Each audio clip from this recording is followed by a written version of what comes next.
اس video کے اندر ہم بات کرنے والے ہیں کہ اگر کوئی بندہ ایسا خواب دیکھتا ہے کہ وہ خواب کے اندر بھیک مانگ رہا ہے یا کسی سے کچھ طلب کر رہا ہے تو اس کی تعبیر کیا ہوگی؟ تو دیکھیں، حضرت امام ابن سیرین نے فرمایا، اگر کوئی بندہ یہ دیکھتا ہے کہ وہ خواب کے اندر بھیک مانگ رہا ہے یا کسی سے کچھ طلب کر رہا ہے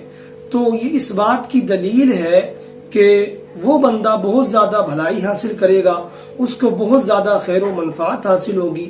اور ہر ایک کے ساتھ وہ خوشی اور مسرت سے زندگی بسر کرے گا، لیکن لوگ اس کو ملامت کریں گے۔ اور فرماتے ہیں کہ اگر وہ شخص بھیک اس انداز سے مانگ رہا ہے کہ وہ لوگوں کے دروازوں پر جا رہا ہے اور ان سے جا کر بھیک مانگ رہا ہے یا کچھ طلب کر رہا ہے اور لوگ اس کو نہیں دے رہے ہیں، تو یہ اس بات کی دلیل ہے کہ اس کا جو کام ہے وہ رک جائے گا۔ تو امید کرتا ہوں کہ اس خواب کی تعبیر آپ کو اچھے سے سمجھ آ گئی ہوگی۔ اسی کے ساتھ وداع چاہتا ہوں، تب تک کے لیے خدا حافظ۔